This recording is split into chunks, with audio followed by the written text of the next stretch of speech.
এই ঘরটার বয়স 12 বছর, কিন্তু দেখলে মনে হয় একদম নতুন, মানে আজই কেনা হয়েছে, মানে এত সুন্দর। এবং প্রত্যেকটা জায়গায় আমি দেখতেছি, মানে অবাক হচ্ছে যে এত সুন্দর কাঠের কাজ হতে পারে। একটা বারান্দা না?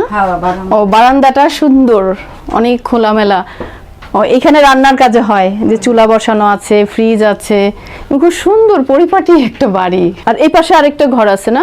হ্যাঁ, এটা বারান্দাটা রাত্রে যে মেহমান আইলে লাগে পুরো কাঠের, মানে এইখানে ভেতরে পুরো বাড়িটাই কাঠের তৈরি, এবং ফার্নিচার যা দেখা গেল আসবাবপত্র, মানে এগুলোও সব কাঠের। ঘরটা যে উঠাইছি 9 লক্ষ টাকা গেছে। 9 লক্ষ টাকা। এই ঘর কত বছর আগে উঠাইছেন? কত বছর হয়েছে দেখো তো? 12 সালে। মানে কি সুন্দর। এগুলো সব কি আপনারা পছন্দ করে দিচ্ছেন এসব ডিজাইন, নাকি করাই ছিল? না না, আমরা বাড়িতে সব করছি মিস্ত্রি দিয়ে। ও আপনারা মিস্ত্রি দিয়ে এই নকশাগুলো করছেন কাঠের? ও এটা কি আপনারা বানায় নিছেন ঘরটা? হ্যাঁ, বাড়িতে কাটাই না, মিস্ত্রি নিজেরই আচ্ছা, কাজ করে। হচ্ছে বসার ঘর, আর মানে বেডরুম হচ্ছে আপনাদের 2টা। এইটা একটা বেডরুম। আমরা এখানে একটা ছোট্ট বাবু ঘুমাচ্ছে, এবং একটু মশারি টানানো আছে, নিশ্চিন্তে ঘুমাচ্ছে।